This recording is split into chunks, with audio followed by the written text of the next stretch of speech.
Hey everyone, I wanted to talk about relationship advice. I'm actually doing a video from laying up and sitting on the top of my bed. I don't think I've ever done a video here before, but I got a really deep tissue massage by my friend on my right hip the other day. And like sitting in a chair has just been so painful because she broke up so much scar tissue in my right hip. I've been having some problems there just from like all the trail running and hiking and stuff like that. So I said, why don't I just do a video sitting up in my bed? And I want to talk about my experience working with, hundreds, thousands of people, not hundreds of thousands, but thousands of people when it comes to different ROCD situations, whether it's the webinars, the one-on-one coaching stuff I went through myself. I had really bad ROCD. I wanted to break up with Erica. I got in fights with Erica all the time. I didn't really feel any attraction to Erica. I would have sex with Erica and feel completely turned off, all the typical stuff. So I had to break that down. And the question is, how do you go about dating or benefiting or furthering a relationship or getting in a relationship? How do you go about these things? Because I think my marriage is extremely strong today. And I don't compare it in a mean way, but I don't see many people with as good of marriages as me and my wife have. We're on the same team, excuse me. One of our favorite things to say, it's not a me against you mentality, which we see in a lot of our friends and people I work with. A lot of people have a me against you mentality. That is a recipe for a very bad relationship and everything else in between. So before I go any further, please subscribe, hit that like button down below. Let me know what you think about this topic. It's a very important topic. And then if you're interested in one-on-one coaching or webinar services, please email phil@ocdrecovery.com. We can get back to you in a timely fashion.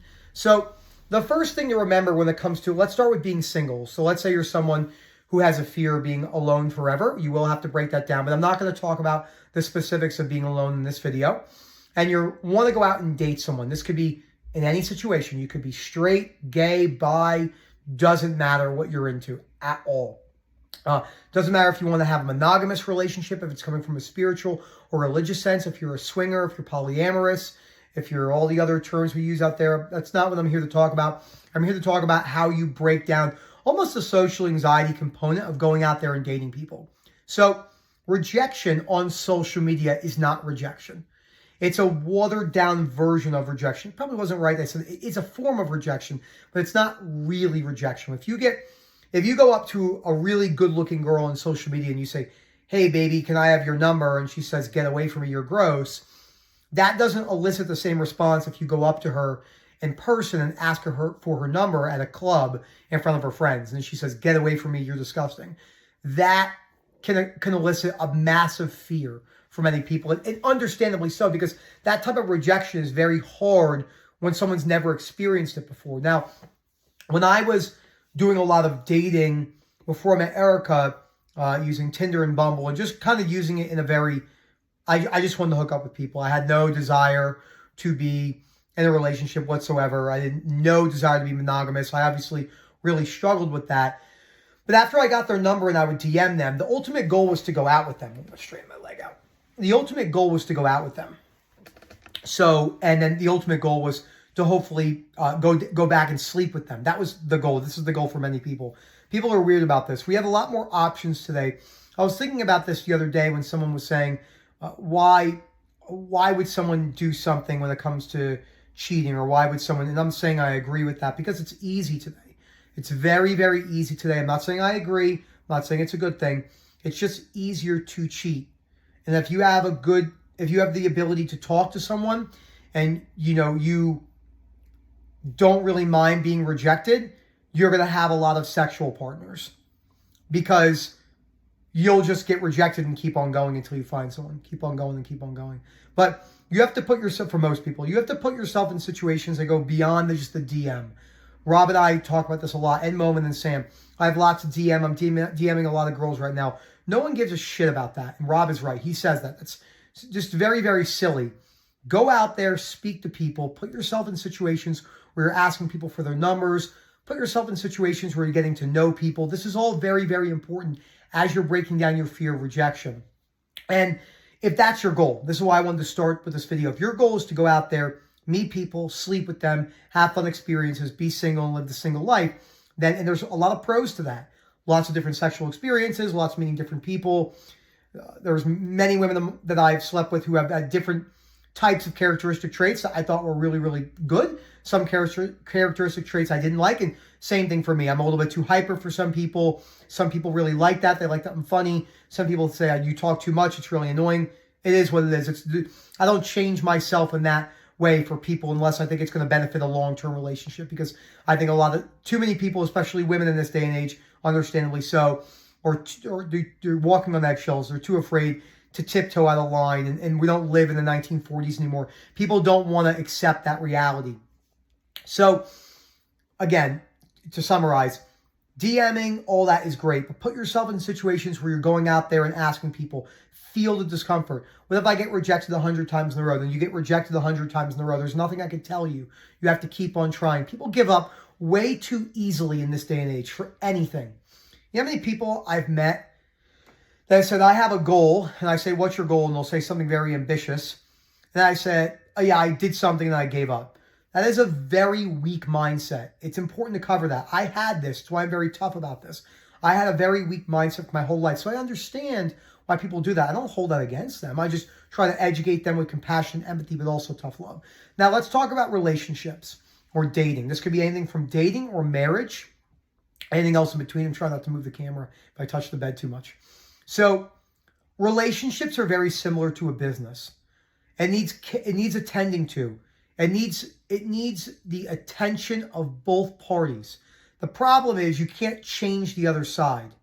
This goes for people who aren't dating anyway. This goes for people that you could be sleeping with maybe one particular person. You're trying to make that work a little bit more. But let's say you are in a long-term relationship or you are married. The amount of people that just give up after a while, oh, the sex is boring. No, you have to make it fun and exciting. Go to a store, buy some lingerie, buy toys, whatever you want to do. This is just the reality of life. No one wants to talk about this. We're all humans here. We all have genitals. We all do things. We all have sex. We all like fantasy, some of us, and some of us are more kinky than others. You need to work at it. You have to go out there and make this a priority in your life. I can't tell you, trust me, I've been having sex with the same woman for a long, long time.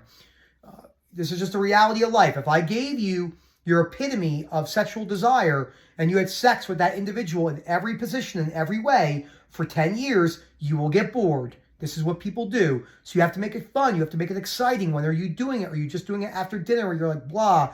Are you waking each other up in the morning? Are you doing it in the middle of the day? Oh, no, I have sex in the middle of the day.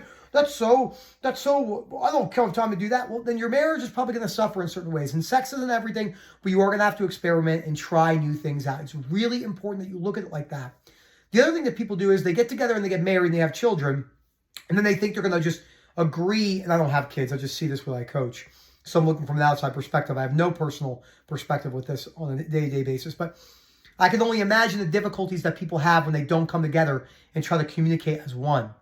And you're not supposed to agree with your partner on everything. Eric and I don't agree on everything. I want to smoke cigars every day. She will not let me because she doesn't like the smell of it, and she doesn't want me to die of cancer. Understandably so. So I smoke 2 to 4 a month, right? I do enjoy smoking in general. I like cigarettes. I like to go out, have a couple beers, and have a couple cigarettes. I can cut it. I can cut it and not smoke until next time I go out, or not smoke for 4 months. Well, I smoked how many packs of cigarettes at Ultra this year, and I haven't smoked a cigarette in 9 weeks now. Haven't even thought about it once. She doesn't like that, so there's disagreement on that. She doesn't want to come to a dubstep or a techno show with me in Denver. That's fine. I don't really want to go to a country concert with her, but we agree on these things, and we meet in the middle, and we try new things.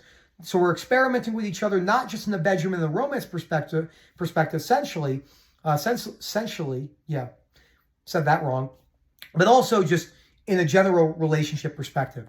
We sit down, we talk about things. Well, I'll be having dinner and I say, how's the relationship going? How do you think things are going? Are you liking the way the relationship is going? Maybe she doesn't like something. Maybe she wants to work at something that I'm not working at, and I have to work on those things. It's important to go over these things because if you don't change for the betterment of the couple as the unit, then things don't really pan out in the long run. Doesn't mean you can't stay with someone your whole life by doing that. Trust me, people do. But you really are going to have to work on these things and dig deeper as you're going throughout it. So look at your relationship. What do you want to improve? What can you improve? Don't blame the other person. Look, first look at yourself. Most people want to put blame on the other person. It's totally understandable. But look at the things in your life you could change and then go from there. It's super important. And look at it like a business. It needs constant attention.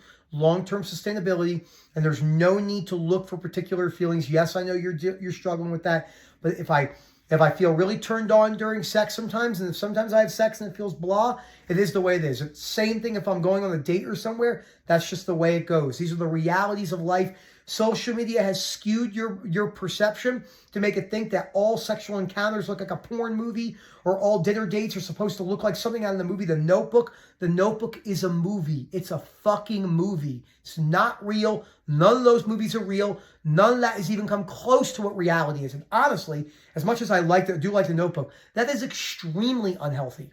That is, both of them, the way they act with each other, extremely unhealthy. Extremely.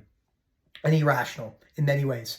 Doesn't mean you can't love someone and show affection, but that constant desire for one person and cutting other things out of your life, the way that these movies will show you, and needing to feel in love all the time, that's a very, very, very big problem.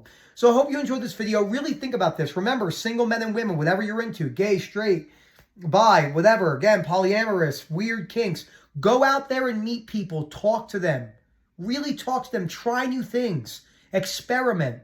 This is important. There is no correct way to live your life, no matter what anyone says. And you're going to have different perspectives on this, and we both are wrong in many ways. You have the spiritual, religious sense that might hone in on monogamy. I'm monogamous. I don't cheat. I don't do anything. There's great benefits, but there's definitely a lot of, I don't want to say a lot, but there are cons to being in a relationship and being monogamous. It's just the truth. It's just the truth. Anyone that says otherwise is simply not being honest. But there's also a lot of cons and pros when it comes to being single. Same exact thing. And you have a lot of people who believe, maybe you have someone who doesn't believe in any afterlife. They believe in pleasures, hedonistic pleasures. They want to live in the now, and you don't agree with that. That's not your life. They're going to do what they want to do. The more you let that person affect you from religious context, the more trouble you're going to get in emotionally in your own mind. So it's something to really think about. Thank you for watching. Remember, Phil at OCDrecovery.com. If you have any questions on the webinar and coaching services, please reach out. Let me know what you think. There's a lot of hope, and we can help you break down those beliefs and change those behaviors. As always, enjoy the rest of your day.